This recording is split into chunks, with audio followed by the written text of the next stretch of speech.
Everyone, welcome to my channel. तो आइए आज हम बात करते हैं चैप्टर 6 द कार्डियोवास्कुलर सिस्टम। तो कार्डियोवास्कुलर का मतलब क्या हो जाता है? कार्डियो को हमारी मेडिकल लैंग्वेज जो होती है उसमें हमारे ऑर्गन्स को दूसरे नाम दिए गए हैं। तो आपने ध्यान रखना है कि कार्डियो का मतलब यहाँ पर हार्ट होता है, वस्कुलर यानी कि उसके अंदर जो वेसल्स काम करती है उनका सिस्टम जो होता है उनके बारे में हम पढ़ते हैं। अब कार्डियोवास्कुलर सिस्टम के अंदर काम करता है हमारा जो पूरा का पूरा हार्ट का फंक्शन होता है। तो हमारा हार्ट, पहले तो हम जानेंगे हार्ट के बारे में कि क्या कुछ होता है हार्ट के बारे में, वो सब चीजें जानते हैं। उसके बाद हम उसका सर्कुलेशन पढ़ेंगे। तो इन्होंने बताया कि हार्ट एक हालो मस्कुलर ऑर्गन्स होता है, यानी कि एक खाली मांसपेशियों का एक अंग होता है जिसका जो वेट होता है वो 342 ग्राम होता है और जो कितने बार बीट करता है? टाइम ए डे, एक दिन में 1 लाख बार धड़कता है। ठीक है। और जो उसकी ब्लड जो पंप करता है वो हमारा 60,000 मिल्स जो ब्लड होता है ब्लड वेसल्स के अंदर जाता है। अब जो हमारा blood vessels form of the network to tubes that the carry blood from of the heart to the tissues of the bodies and then return into the heart। तो हमारा क्या होता है, जो हमारे ब्लड वेसल्स का जो नेटवर्क होता है ट्यूब के अंदर, वो क्या करता है, वो हमारे ब्लड को बॉडी, हमारा ब्लड जो होता है उसको हार्ट से लेकर के पूरी बॉडी के टिश्यू में पहुंचाता है। और जब बॉडी में ब्लड चला जाता है तो वहां से रिटर्न करके हार्ट के अंदर लेकर के आता है। तो ये हमारे हार्ट का प्रोसेस रहता है, बॉडी के अंदर ब्लड भेजने का और बॉडी से ब्लड को वापस लेने का। हम देखते हैं कि जो हार्ट जो होता है वो हमारी जो रिब होती है, ये आप देख सकते हैं, ये हमारी जो बोन है ना, ये लंबे वाली, ये हमारी स्टर्नम है। ठीक है। और ये जो दोनों है शोल्डर की तरफ गई, ये हमारी क्लेविकल्स बोन होती हैं। तो ये हमारी स्टर्नम है और ये ऊपर हमारी रिब पाई जाती है। और कैसे जो हमारा हार्ट अंदर, ये जो डार्क कलर दिख रहा है अंदर, ये हमारा हार्ट है। और हमारे हार्ट को रिब के द्वारा कैसे प्रोटेक्शन दी जाती है, कैसे ये अंदर वाले हिस्से में पाया जाता है, मिडस्ट्रम वाले हिस्से में हमारा जो हार्ट है वो दिखाई देता है।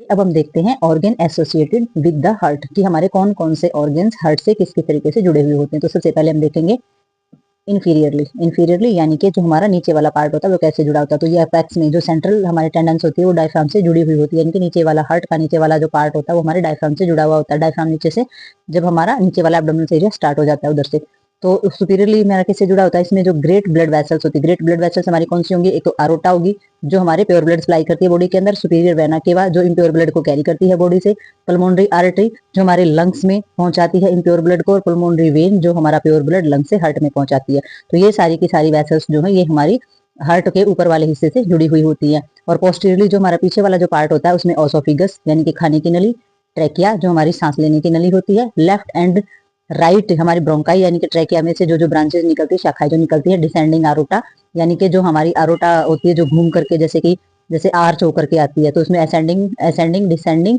और हमारी आर्च ऑफ आरोटा होती है इस तरीके से। तो ये हमारी डिसेंडिंग आरोटा, इंफीरियर वेना केवा और हमारी थोरेसिस वर्टिबल्स। तो ये सारा का सारा हिस्सा जो है ये हमारा पोस्टीरियर में जुड़ा हुआ होता है। तो ये सारे के सारे ऑर्गन्स जो है ये हमारे हार्ट से जुड़े हुए होते हैं। जो लेटरल पोजीशन है उसमें हम देखते हैं जो लंग्स होते हैं, यानी कि जो लेफ्ट लंग्स होता है वो ओवरलैप होता है हमारी लेफ्ट साइड की तरफ हार्ट से जुड़ा हुआ होता है। और हमारा इंटरली अगर हम देखेंगे, यानी कि अंदर की तरफ अगर हम देखेंगे, तो हमने डायग्राम में भी देखा है कि स्टर्नम होती है, रिब होती है और इंटरकोस्टल मसल्स जो है वो हमारी हार्ट से जुड़ी हुई पाई जाती हैं। आइए अब हम बात करते हैं हार्ट के स्ट्रक्चर्स के बारे में। तो ये है हमारा जो स्ट्रक्चर्स में बताया गया है कि जो हमारा हार्ट होता है उसके अंदर वाल पाई जाती है। ठीक है। तो 3 लेयर में डिवाइड किया गया है। उसमें एपिकार्डियम्स होती है जो पेरिकार्डियम के नाम से भी जानी जाती है, मायोकार्डियम्स होती है और हमारी एंडोकार्डियम होती है। तो एपिकार्डियम्स में हमारा क्या बताया गया, जिसको हम पेरिकार्डियम्स भी बोलते हैं, ये हमारी जो है लेयर होती है, वाल्स होती है 3। ठीक है। वो भी हार्ट की। ठीक है। तो इसमें बताया गया है it is the outer most layer, ये हमारी ऊपर की सबसे जो ऊपर वाले हिस्से की जो लेयर होती है वो होती है, ये थिन होती है, ट्रांसपेरेंट होती है और आउटर लेयर वॉल हमारी बोली जाती है, डिवाइड की जाती है। ये 2 पार्ट में डिवाइड होती है ये लेयर हमारी। तो आउटर लेयर होती है वो मेड ऑफ द सिरोस मेम्ब्रेन्स, यानी कि जो ऊपर वाली होती है वो सिरोस मेम्ब्रेन्स की होती है, जिसे हम क्या बोलते हैं, पेरिटल्स पेरिकार्डियम्स बोलेंगे। और जो इनर लेयर होती है उसको हम विस्टर्स पेरिकार्डियम्स बोलते हैं।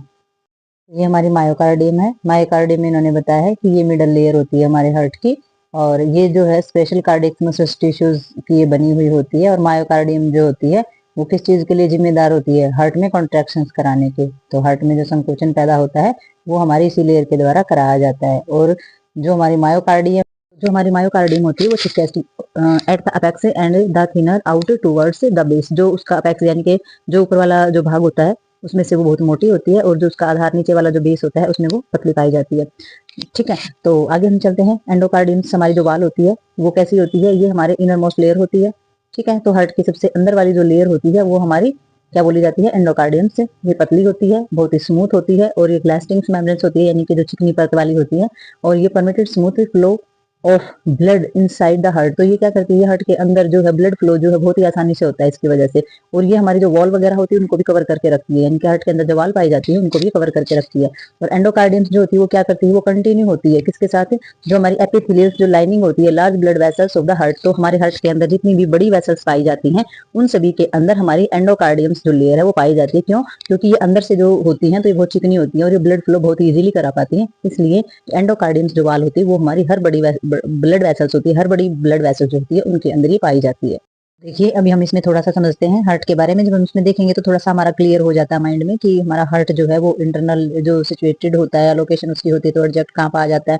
जैसे इन्होंने एसोसिएट में बताया है कि ये डायफ्राम वाला पार्ट होता है, नीचे से एक से जुड़ा हुआ होता है, ठीक है। और ये दोनों साइड इसके लंग्स होते हैं। फिर हमारी पल्मोनरी वेन और पल्मोनरी आर्टरी यहाँ से जुड़ी हुई होती है, ठीक है, क्योंकि यहाँ नीचे तो ये चैम्बर वाला हिस्सा आ जाता है हार्ट का, ऊपर ये हमारी आर्टरी और वेन जो पल्मोनरी वाली होती है वो जुड़ी हुई होती है।